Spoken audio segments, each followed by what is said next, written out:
Quote, "You're awake right now. You're not having a terrible, terrible dream. Also, you aren't dead, and you haven't gone to hell." Unquote. Rachel Maddow, a former host on CNN, spoke those words to the camera during the 2016 election. Late night host Jimmy Kimmel had similar words following the 2024 election.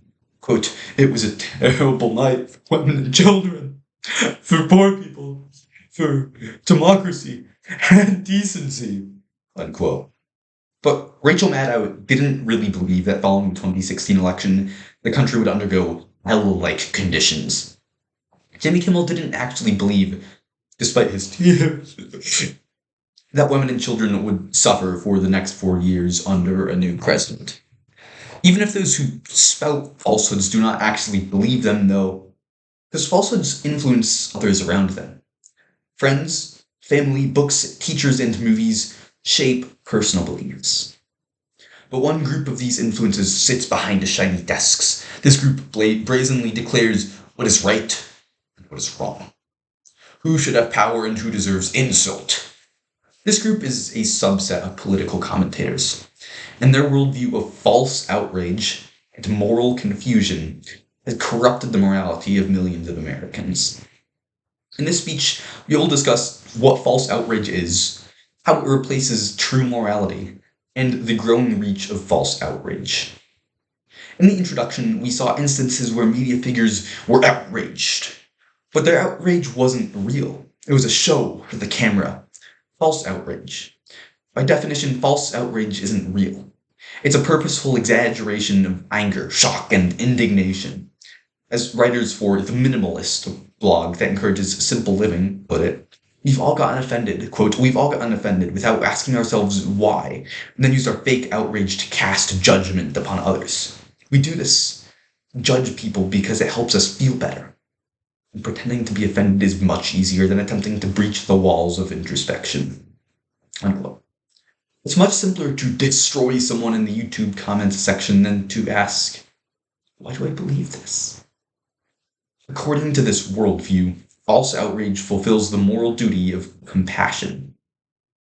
This twisted worldview has morality backwards. Faking anger on behalf of others is not compassion, it is false righteousness. Author Glenn Beck describes the human effect of this in his book, Addicted to Outrage. Quote, "It deprives human beings of genuine humanity, replacing it instead with an outwardly facing caricature of a virtuous human being wrapped around a rotting corpse." Unquote. The media belief that false outrage is a moral act stems from deeper moral confusion. The media worldview maintains that saying good words amounts to or even surpasses doing good deeds. Joshua Grubbs, an associate professor of psychology at the University of New Mexico, did a study with his colleagues on moral grandstanding. In it, he found that, quote, "Participants self-reported their motivation for moral grandstanding status-seeking," unquote. Members of the media hope to heighten their status in the eyes of others by taking strong stands where they feel they have the moral high ground. Another late-night host, Stephen Colbert, has done exactly that. Quote, "I'm sure it's just a coincidence, but in 1939 they held a pro-Nazi rally there," unquote.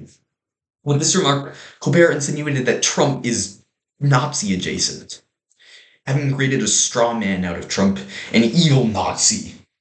Stephen Colbert spared no words, swearing at Trump live on national television.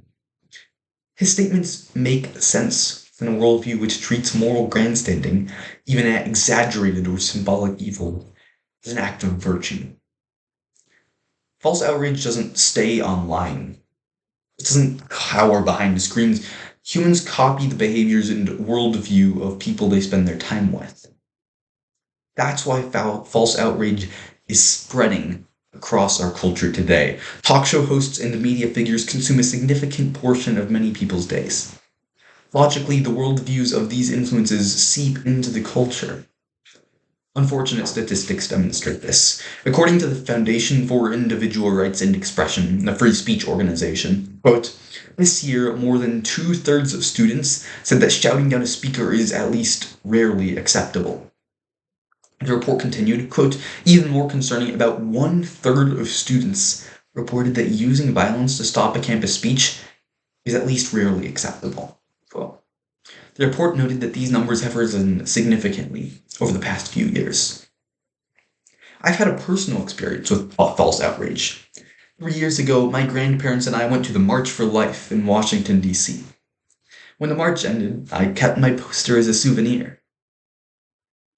A woman began screaming at 13-year-old me when she saw my poster, telling me that I shouldn't have participated in the march. Likely her beliefs came from political commentators online, but they caused her to take action in the real world. She believed yelling at 13-year-olds makes you a better person. False outrage seeps into the real world, and there it causes even more harm. As we've seen, the worldview of some political commentators celebrates false outrage. But even those specific media figures don't deserve all the blame. Their worldview does deserve the blame. Their worldview is false. False outrage isn't a virtue, and moral grandstanding isn't a good deed.